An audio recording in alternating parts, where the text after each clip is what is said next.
Hello, everyone, and welcome to Amara's Voice. I'm a teacher and an uplifter, which means I see people as already whole. I see them as vibrant, joyful, magnificent, and powerful. I see the source within them, which leads them to a powerful truth from within.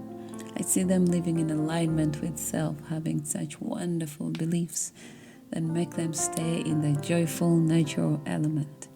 Today, I'm pondering speaking kindly to yourself. Now, when we smile, we gently change the expression we carry through life. Then we begin to change the inner atmosphere we live in by changing the way we speak to ourselves. Your inner voice is the one voice you live with every moment.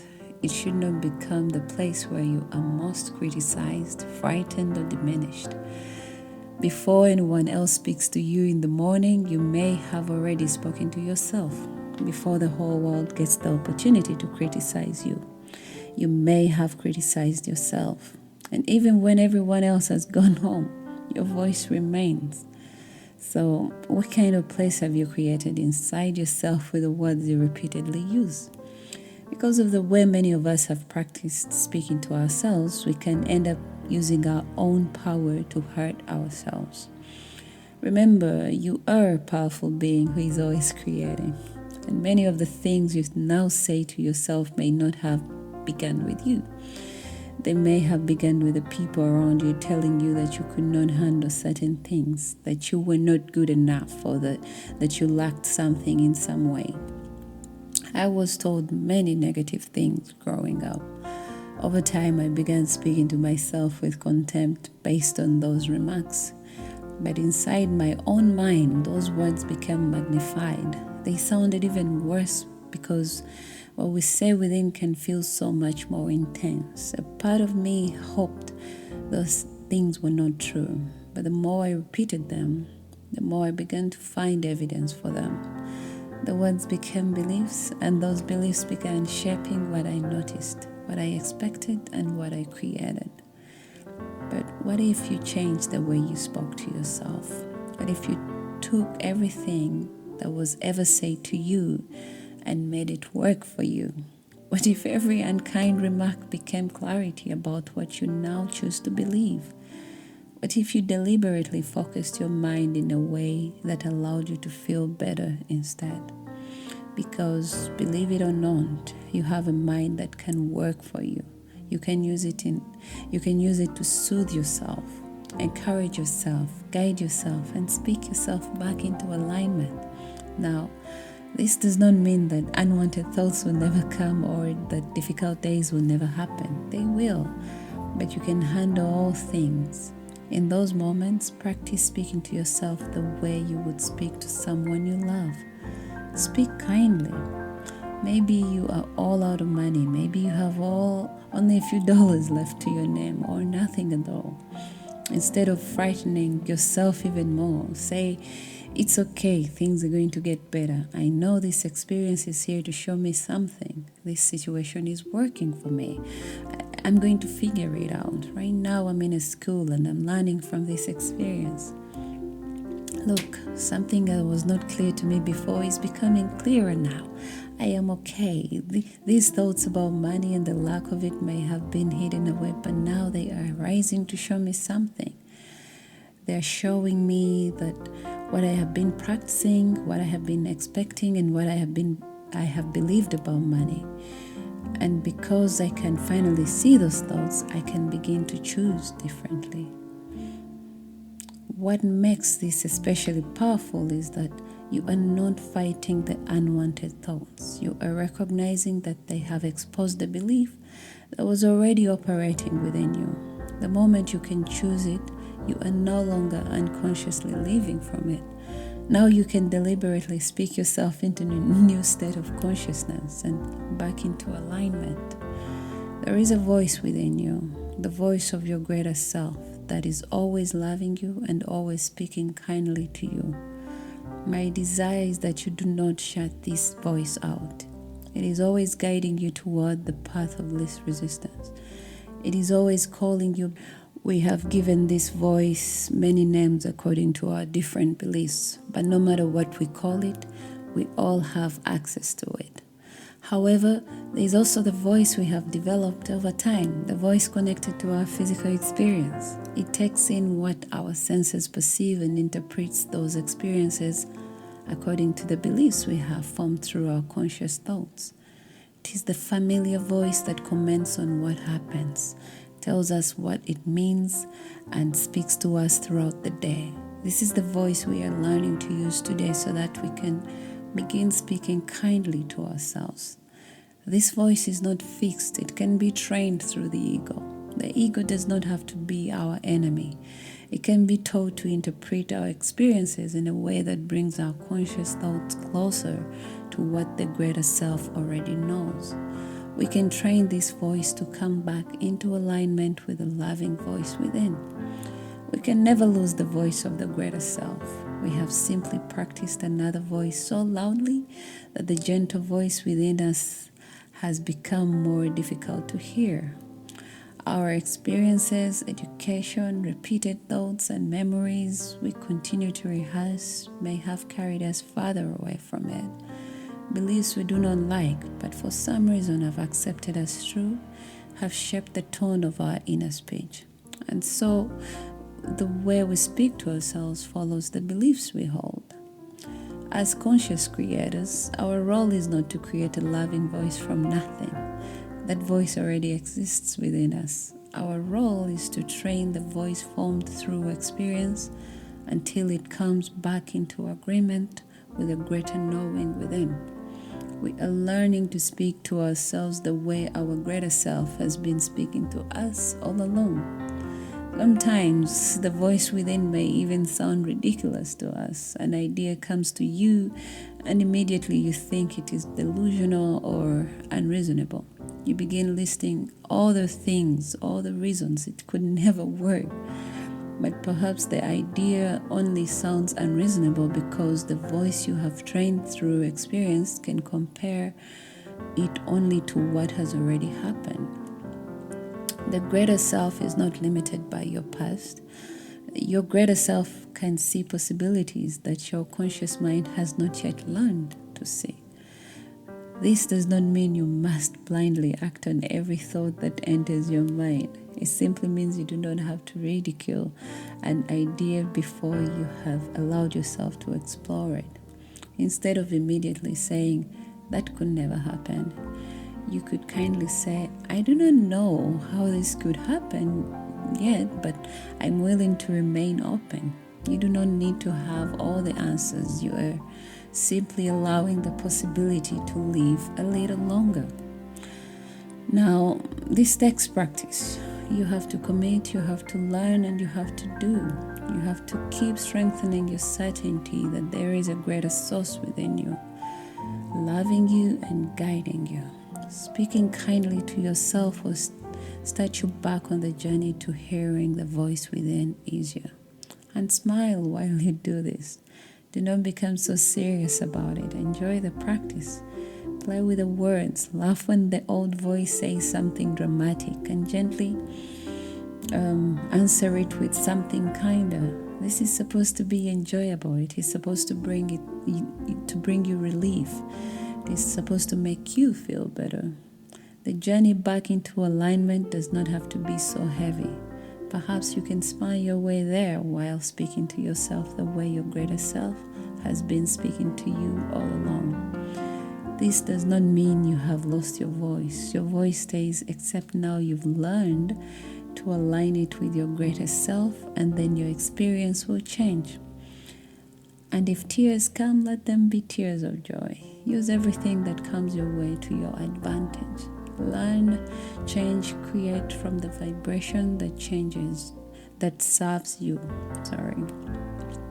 If someone you deeply love says something that hurts you, do not keep repeating their words within yourself. Change your perspective and decide how the experience will work for you. Say, maybe this happened so that I could learn to treat myself with greater dignity. Maybe this person is teaching me how to hold my boundaries. Maybe this is teaching me not to rush into decisions without first sitting quietly with myself.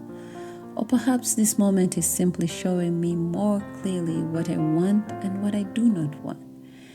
Changing your perspective does not mean pretending that it did not hurt. It does not mean excusing the person or remaining somewhere you are not treated with care. It means deciding that the pain will not have the final word. You are going to let the experience clarify you rather than diminish you. Then, instead of continuing to repeat what you do not want, begin speaking about what you want. Say, I want someone who believes in me. I want someone who, even when I'm experiencing a season of lack, still believes that I can find my way out of any pitfall. I want someone who knows my heart, someone who trusts that I'll never knowingly take advantage of them or intentionally hurt them. I want a calm mind. I want to be surrounded by people who uplift me. I want someone who trusts me and is kind to me and is kind to themselves. I want synergy. I want a relationship in which we work with each other and make life better together. Do you see what you have done? You have spoken yourself out of the hurt and into clarity. You have moved your attention away from the painful words and toward the relationship you truly desire. You are no longer using the experience to question your worth. You are using it to understand yourself, honor yourself, and come back into alignment with what you know you deserve.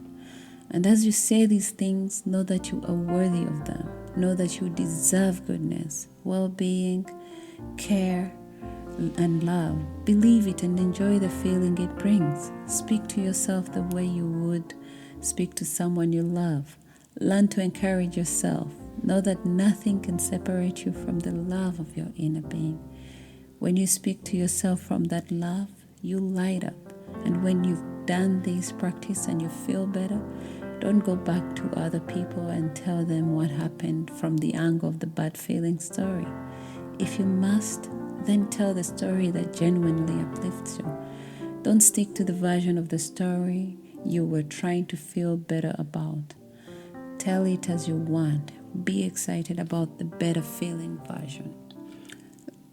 Love them, but do not turn their behavior into a statement about your worth.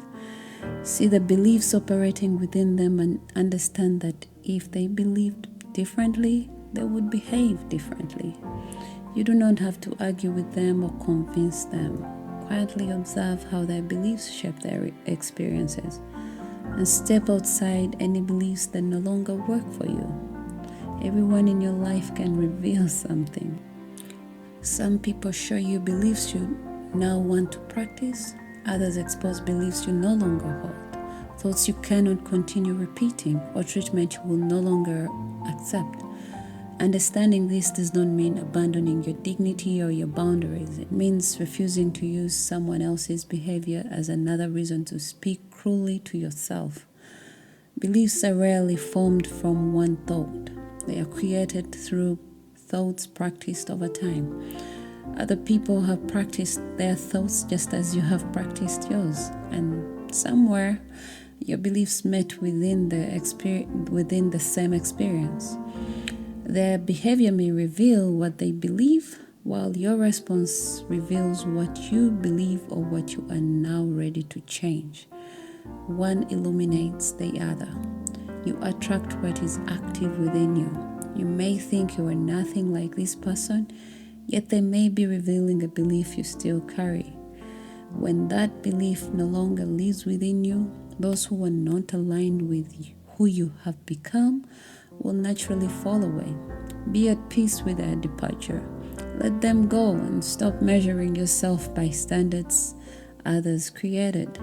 And if you let someone go only for another person with the same pattern to appear, perhaps some part of the belief is still active within you. You release the person, but not yet what connected you to the experience. So be gentle with yourself. You are still learning. When one lesson ends, another begins. Do not see your life as random things happening to you. Let it all work for you. You are not a failure. You are not unworthy. You are a wonderful being. Maybe you have not figured everything out yet, and that is okay. Clarity will come, perhaps when you least expect it. Focus on feeling good. Look for good feelings within you. Sharpen your mind and gently guide your feelings from despair toward joy, one tiny step at a time. It is all going to be okay. The Amara practice I have for you today is simple. Speak kindly to yourself. Do not align yourself with labels that do not empower you. Even if a label is viewed negatively by many, change your perspective and choose to see yourself through kinder eyes. No title gets to decide who you are. Your whole being is designed to guide you toward feeling good. Do not choose your powerful focus against yourself by dwelling on what you do not want and making yourself feel worse. You've got this. You may not control everything around you, but you can begin changing the way you speak to yourself. You can begin right now. Speak kindly to yourself. Here's a simple practice you can begin right now. First, I want you to notice the sentence.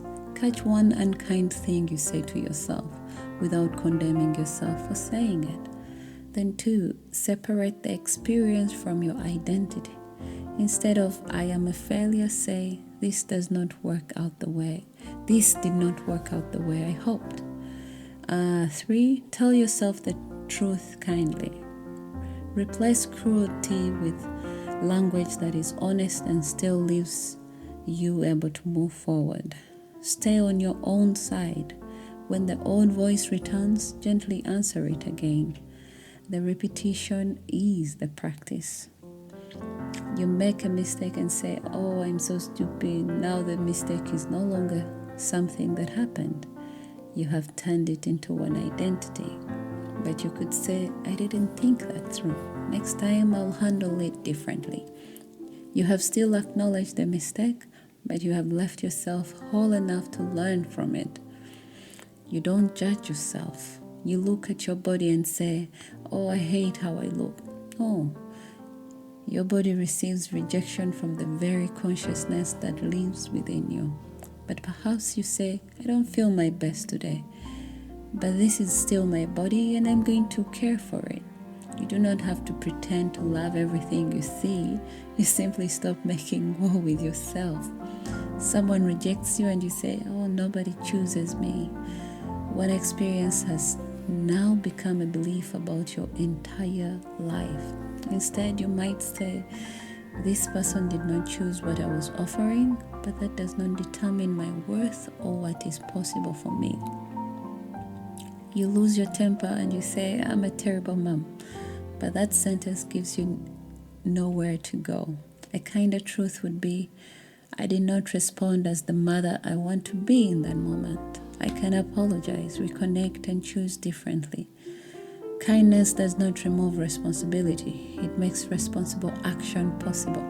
Every time you speak to yourself, you are not merely describing who you are.